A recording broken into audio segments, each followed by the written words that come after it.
अगर आप खुल के स्माइल करना चाहें और नहीं कर पाएँ, इससे ज़्यादा बुरी बात और क्या हो सकती है। आज मैं आपको एक ऐसा केस दिखाने वाली हूँ जहाँ एक पेशेंट हमारे पास आए, जिनको अपनी स्माइल में कॉन्फिडेंस नहीं आता था। उनका कॉन्फिडेंस इसलिए नहीं था क्योंकि उनके कुछ दाँत मिसिंग थे, कुछ की शेप गड़बड़ थी और बाकी कुछ दाँत और टेढ़े-मेढ़े थे। इनको हमने एक बहुत सिंपल सा सॉल्यूशन दिया और उसकी वजह से उनकी स्माइल हमेशा के लिए बदल गई।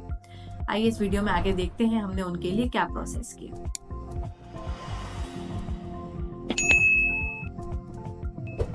जो ये पेशेंट हमारे पास आए, इनके पास 2 मेन प्रॉब्लम्स थे।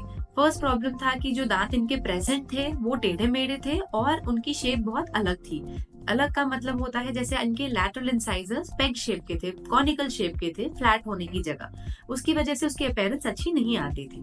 ऑल्सो इसके आस-पास के जो टीथ थे, वो सब टेढ़े-मेढ़े थे, नीचे के टीथ भी टेढ़े थे।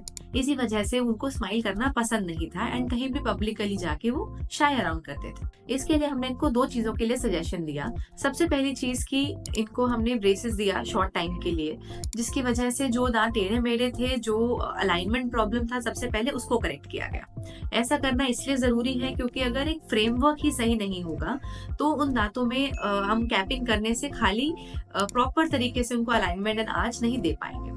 सबसे पहले इसलिए ब्रेसेस ट्रीटमेंट किया गया। कुछ टाइम के लिए बारली 5-6 मंथ्स के लिए इनका ब्रेसेस ट्रीटमेंट चला।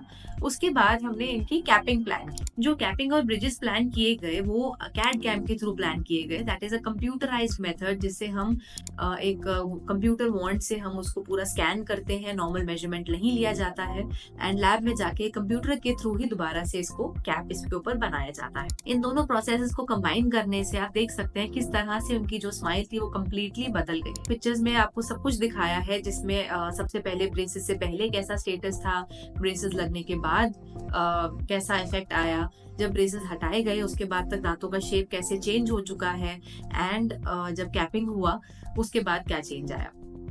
इनकी कैपिंग के लिए हमने ये सजेस्ट किया कि नीचे के 2 दांत इनके मिसिंग थे, सेंटर में 2 दांत इनके मिसिंग थे।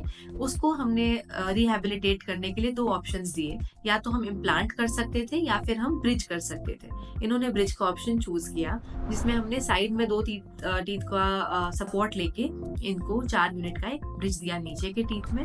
सिमिलरली ऊपर के टीथ में हमने इनको 4 यूनिट का ब्रिज दिया। ये वाला जो ब्रिज दिया गया, ये सेंटर का स्पेस और टीथ का जो साइज है, इन सबको हमें इक्वल करने के लिए दिया गया, जिससे कि इनका जो स्माइल लाइन है, जो देखने में स्माइल दिखाई देता है जब ये हंसते हैं, ऊपर के जो दांत दिखते हैं, नीचे के दांत दिखते हैं, वो सब बिल्कुल ही प्रॉपर नजर में आए। ऊपर के दांतों में जैसे आप देख रहे हैं कि पहले एक गैप था सेंटर वाले दांतों में, उसके साथ वो दांत टेढ़े थे और ब्रेसेस होने के बाद इन दांतों को सीधा कर दिया गया। अब इन दांतों की जो विड्थ थी, जो इनकी चौड़ाई थी, वो बहुत कम थी। अब इनके फेस पर ये विड्थ सूट नहीं करती है, इसीलिए इस पे प्लान किया गया कि जो सेंट्रल इंसाइजर्स हैं और लैटरल इंसाइजर्स हैं, इस पर 4 यूनिट का एक ब्रिज लगाया गया। इसका पर्पस केवल एस्थेटिक्स था। एस्थेटिक्स कैसे था? क्योंकि अगर दांतों का शेप एंड साइज आपके फेस से मैच नहीं करेगा, तो एक प्रॉपर लुक कभी भी नहीं आएगा। At the end of the treatment उनको स्माइल करना अच्छा लग रहा था, खुद से वो अपनी मर्जी से स्माइल कर रहे थे और ऐसा नहीं था कि सिर्फ जब फोर्स किया गया तभी स्माइल करेंगे। अगर आपका ऐसा कोई भी इशू है, अगर हम आपको किसी भी तरीके से हेल्प कर सकते हैं, आप नीचे लिखे नंबर्स पे हमसे कांटेक्ट करिए and we'll get in touch with you and आप अपने ड्रीम स्माइल मेकओवर करवा सकते हैं। आपकी भी स्माइल वैसी हो सकती है जैसी आपने सेलिब्रिटीज की देखी होगी।